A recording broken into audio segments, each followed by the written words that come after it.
Welcome to My Alaska Dream. We're making an off-grid homestead right here in southeast Alaska.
Oh, I'm sorry. Good morning, little Dickie.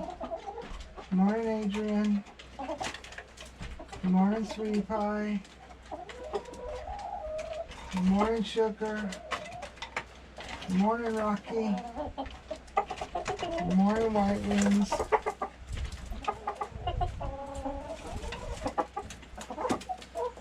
Good morning, Miss Daisy. Where's Mama Cass and Sugar at? What are you guys doing up there? Well, the good news is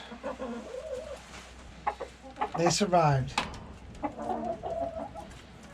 This is the coldest we've had it this year, and since this is our first year of chickens, I pretty much knew. They say they can handle weather down to negative 20 degrees, and it only got down to 4 degrees last night. And we do have it insulated with bubble foil, the coop itself inside. But they seem to have done all right. Everybody looks healthy. These two were obviously cold because they were inside all puffed up, and Sugar was standing on one leg and had one leg tucked up inside. That's a sign that they're cold. So they're cold, but they're chickens. I think their body temperature is 106, I believe.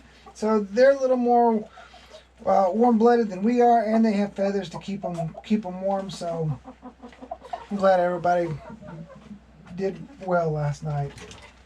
We've got one more day with temps like this, and then we start going up into the double digits again for our lows, and like the 20s is the high. So for the rest of the week, we're going to have like low teens and 20s for our weather.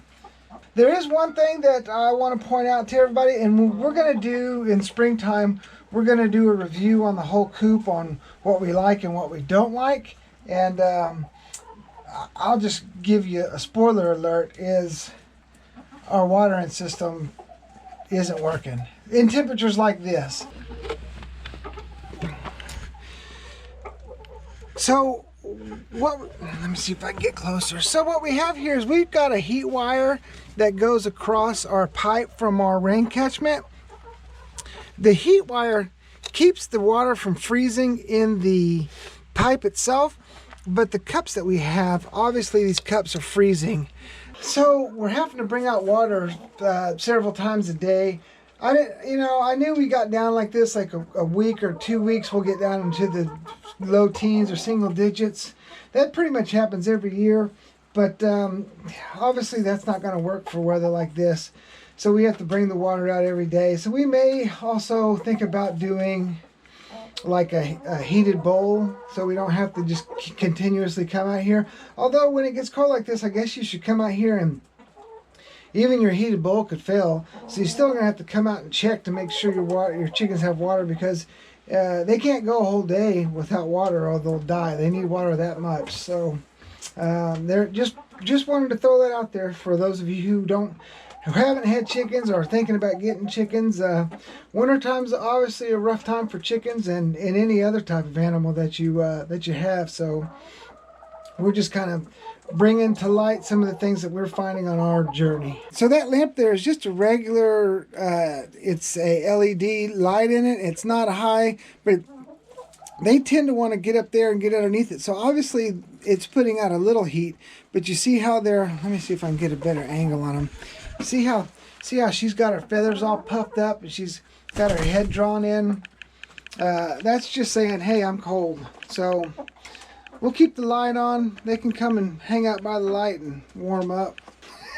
She kind of bullied her way right in front of the light, but see how they're puffing their feathers up and just kind of taking a squat. That's just hey, I'm cold. Hey, I'm cold too. Guess what? I'm cold too. So another big deal in weather like this is to give them something to eat right before they go to bed, because that food in their system, or we give them some cracked corn, that food in the system makes their metabolism work harder to digest the food, so it increases their body temperature.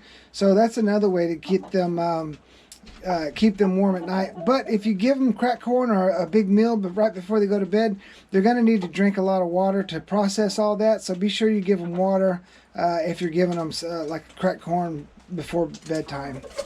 Well, we're about to have a fight. She's going to get up there. Make room, everybody. Sweetie Pie needs some room. Yeah, see little Dickie there? See how she's got one foot up?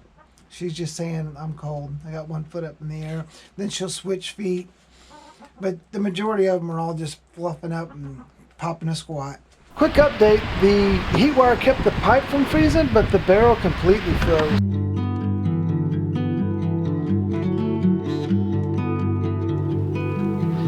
So let's go check in with Brad and Victoria. Because of the super cold temperatures, their boat's been collecting some freeze and spray that they need to knock off. And their barrels are completely frozen, so they have a different method of collecting rainwater.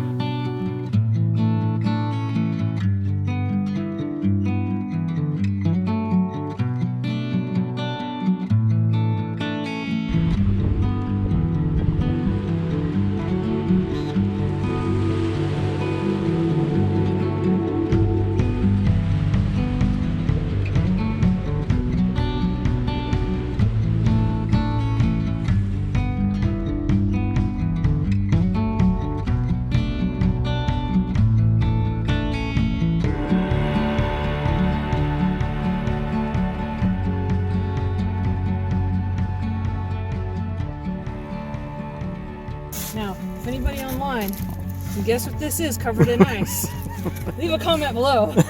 And no cheating.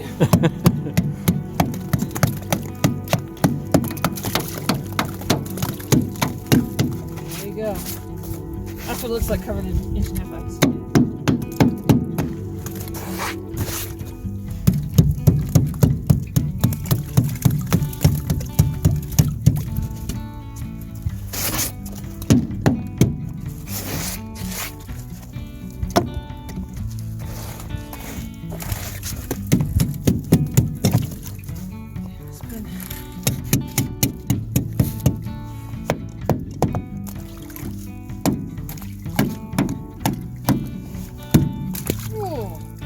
I got my wet.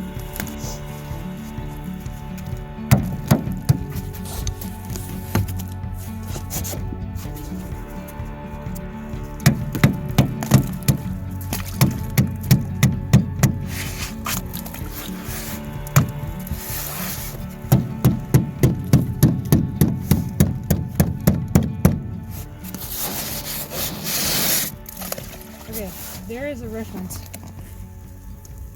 How deep the ice is. And that's not counting the snow that we already took off.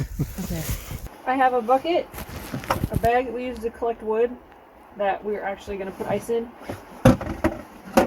And a hammer to chip at the ice because you can't pull it off with your hands. And now we have to go walk a couple of 100 yards or so that way because there's clean ice. We don't have ice on our property, so we gotta go get it.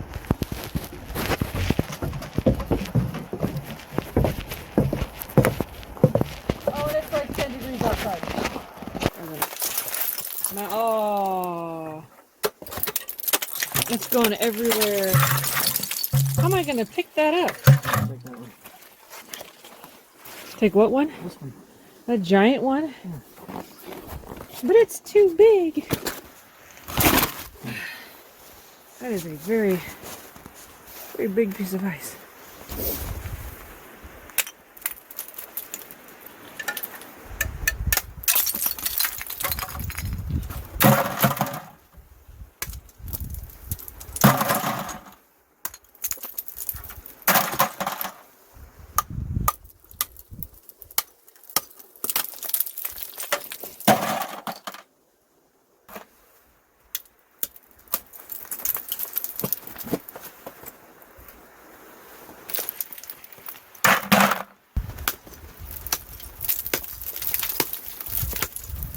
It's snowing.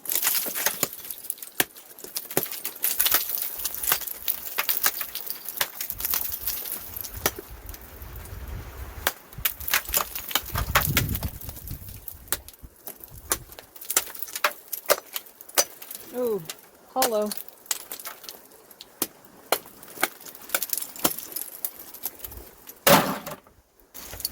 That's what you look like when you're done chipping away at ice. It gets everywhere in your beard.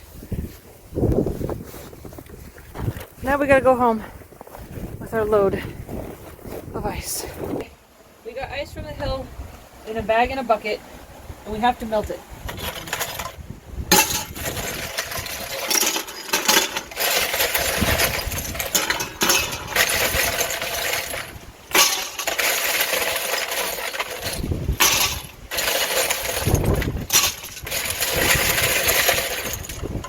Pretty clean, but sometimes you get tree branches in it. Spill those out.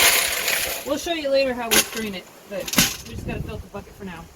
So this is our tiny wood stove that we use to melt the ice, and we use a trivet, and it's a copper bottom pan, not one of those Teflon pans to melt the ice. And then we wait. Check, check. Getting there. Not a lot of floaties. Nice and clear. No longer. About an hour. Melted. The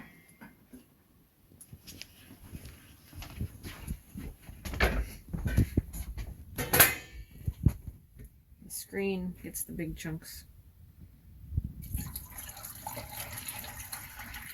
It's not all gonna fit. Get the idea. Then we take the jug and put it in here where we have 2 Berkey filters in food grade buckets, and this one drips into this one, and we drink out of this one and put it in food grade containers after it's been filtered. So pre-screen for the big chunks, Berkey for everything else, and we get probably about 1.5 gallons a day doing this, as long as we keep this topped off. Anyways, it's always good to check in with Brad and Victoria. I was thinking about sitting down with them and doing like a lessons learned video. Like just, they've been here a few months now, and just ask them some questions on what they thought about living out here on the island since they've been here, what they thought they did really good on, what they thought they could improve on, stuff like that. So if you think that'd be something you're interested in, drop us a comment down below, and we'll see if we can make that happen. All right, thanks for watching. Bye.